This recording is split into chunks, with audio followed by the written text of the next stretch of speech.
की ज़रूरत है, स्वात में जो हालात हैं, फाटा में जो हालात हैं, हमें नेशनल रिकन्सिलिएशन की ज़रूरत है। और नेशनल रिकन्सिलिएशन माँ सिवाय मेन स्ट्रीम पोलिटिकल पार्टीज के, ये हम जैसे छोटी पोलिटिकल पार्टीज के बस की बात नहीं। और ये नहीं कि ये सिर्फ नेशनल रिकन्सिलिएशन के लिए ठीक नहीं, लेकिन मेरे ख्याल इस पूरे सिस्टम के लिए ये बात अच्छी नहीं हुई जो हुई। असफिया साहब, आपने कहा कि ये जैसा हुआ ये नहीं होना चाहिए था, लेकिन ये आपके भी इल्म में होगा, तमाम पाकिस्तानियों के इल्म में था कि ऐसा होने जा रहा है, और इस बात के 100% इम्कान थे। अब से कई दिनों पहले से पता था लोगों को कि ऐसा होने जा रहा है। इसके लिए बीच की राहें भी सामने आई थी। पाकिस्तान के मुमताज़ तरीन शहरियों ने वज़ीर आज़म को ख़त लिखा था कि वो सदर से बाकायदा दरख्वास्त करे और एक अर्जी भेजे सदर को, जिसके तहत जनाब नवाज शरीफ और शहबाज शरीफ साहब के जो केसेस हैं, जो सियासी नौइयत के भी केसेस हैं, उन्हें ख़त्म कर दिया जाए। और उसके साथ ही ये भी कहा गया था कि इन केसेस के ख़त्म होने के साथ ही, क्योंकि ये केसेस ख़त्म हो जाएंगे, ये नाहली का केस भी ख़त्म हो जाएगा, ये सिचुएशन ना बने और ये सिचुएशन को ना बनने देना चाहिए। जैसे कि आप खुद कह रहे हैं, इसको रोकने के लिए और इसको प्रीएम्प्ट करने के लिए आपके जहन में कुछ आया था, आपने कुछ कोशिश की? सर, हमने तो बड़ी कोशिश की। हमने तो बहुत शुरू से, जब ये इख्तिलाफ शुरू हुए, तो अगर आपको याद हो तो मौलाना फजल रहमान और मैंने जो 3 दिन की मोहलत मांगी थी, वो बहाना तो हमने ये बनाया कि हमने अपनी पार्टी के पास वापस जाना है, लेकिन हमें अपनी पार्टी के पास वापस नहीं जाना था।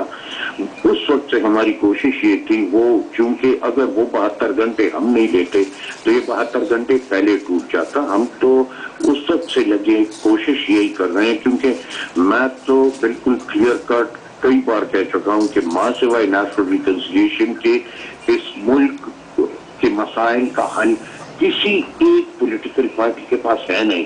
और फिर जब ऐसे मेन स्ट्रीम पॉलिटिकल पार्टीज, एक ऐसा बंदा जिस बंदे को इस कौम ने 2 मरतबा वज़ीर आज़म बनाया, एक ऐसा बंदा, एक ऐसी पॉलिटिकल पार्टी जो वाहिद पॉलिटिकल पार्टी है जिसको इस कौम ने 2/3 मेजॉरिटी से नवाजा, उनके साथ ये हरकत नहीं सकती। किसी सूरत पे भी ANP कम अज कम इसको सपोर्ट नहीं कर सकती, और ना ANP बस अपने बस की बात है, जो भी बस है वो इसके खिलाफ चलेगी। आप फरमा रहे कि करेंगे, लेकिन अब आप ये देखेंगे, ये तो सुप्रीम कोर्ट ऑफ पाकिस्तान का फैसला आ गया है। इसके नतीजे में पंजाब में हुकूमत खत्म हो गई है पाकिस्तान मुस्लिम लीग नून की।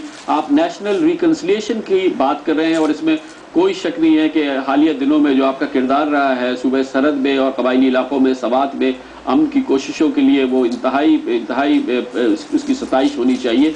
लेकिन जब आप नेशनल रिकन्सिलिएशन की बात कर रहे हैं, उस वक्त तो नेशनल कॉन्फ्रंटेशन की एक नई फजा शुरू हो गई है, एक नया माहौल बन गया है। यही तो मैं आपसे कह रहा हूँ कि सबसे बड़ा नुकसान नेशनल रिकन्सिलिएशन के लिए यही है। इस पे तो अब हकीकतन तो ये है कि ये तो वो स्पर ऑफ द मोमेंट हर एक अपनी रिएक्शन दे रहे हैं। जो डिटेल्ड वर्डिक्ट आएगा सुप्रीम कोर्ट का, तो उसके बाद पर बैठ के तो इनको कोशिश करेंगे कि कोई ना कोई रास्ता इंशाल्लाह निकल आए। और अगर नीयतें साफ हों, खुदा करे नीयतें साफ हों, नीयतें साफ हों, तो ये मसले हल हो जाते हैं। बहुत बहुत शुक्रिया। अवामी नेशनल पार्टी के सरबराह जनाब असफल यार वली कह रहे थे कि अवामी नेशनल पार्टी इस फैसले को नहीं मानेगी, ये फैसला सही नहीं है, इसके खिलाफ जो कुछ हो सकेगा हम करेंगे, ये फैसला होना नहीं चाहिए था। जनाब असफल यार वली कह रहे थे कि वक्त है मुल्क में नेशनल रिकन्सिलिएशन का, माहौल बन गया नेशनल कॉन्फ्रंटेशन का। पाकिस्तान पीपल्स पार्टी खुद इस पर क्या राय बना रही है, हमारे साथ मौजूद है पंजाब में पाकिस्तान पीपल्स पार्टी के सरबराह जनाब कासिम ज़िया। कासिम ज़िया साहब, पंजाब के अंदर